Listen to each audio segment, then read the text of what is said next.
teman-teman, di video kali ini saya akan membahas mengenai perangkat keras atau lebih sering kita kenal dengan sebutan hardware. Nah, di sini saya akan membahas berbagai macam jenis hardware serta contohnya. Simak terus ya videonya. Pengertian hardware secara umum yaitu sekumpulan komponen fisik yang ada di dalam komputer yang tugasnya menyusun perangkat komputer agar komputer bisa berfungsi sebagaimana mestinya. Atau dengan kata lain, hardware bisa juga berarti perangkat fisik komputer yang dapat disentuh. Isinya berkaitan dengan sistem kerja komputer.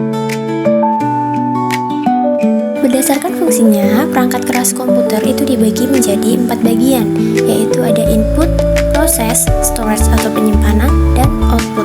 Nah, yang pertama yaitu ada input device. Input ini berfungsi sebagai media masukan data dari luar sistem ke dalam memori dan prosesor untuk diolah dan menghasilkan informasi yang diperlukan. Selanjutnya yaitu contoh dari perangkat input device. Yang pertama yaitu ada keyboard, ada mouse. Mouse itu perangkat input genggam hardware yang digunakan untuk mengontrol kursor. Lalu ada kamera dan ada mikrofon. Nah, mikrofon ini mengubah suara menjadi data audio digital. Nah, yang kedua yaitu ada proses device. Proses device ini bertugas untuk memproses masukan yang diterima oleh komputer sehingga dihasilkan informasi yang sesuai dengan kebutuhan. Piranti pemroses atau mesin pemproses dalam komputer itu merupakan CPU atau Central Processing Unit. Selanjutnya yaitu ada contoh dari proses device.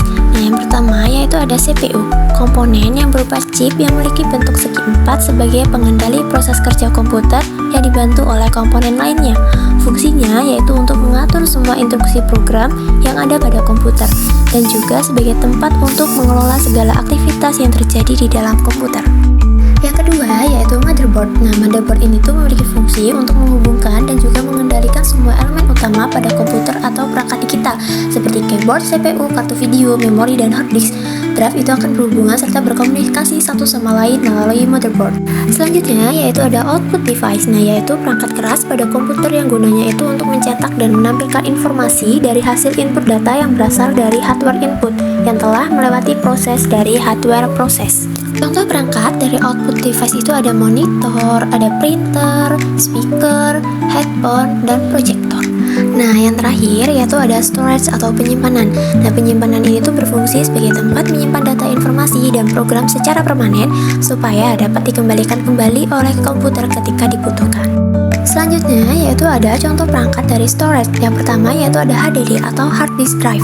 Fungsi utamanya yaitu untuk menyimpan data secara permanen termasuk sistem operasi, aplikasi, file, dan dokumen. Hard disk drive ini menggunakan cakram magnetik yang berputar untuk membaca dan menulis data dengan bantuan kepala pembaca. Yang kedua yaitu ada SSD atau solid state drive. Fungsi utamanya yaitu untuk menyimpan data secara permanen sama seperti HDD tetapi dengan kecepatan akses yang lebih tinggi. SSD ini menggunakan chip memori flash tanpa komponen bergerak sehingga data itu dapat dibaca dan ditulis dengan lebih cepat.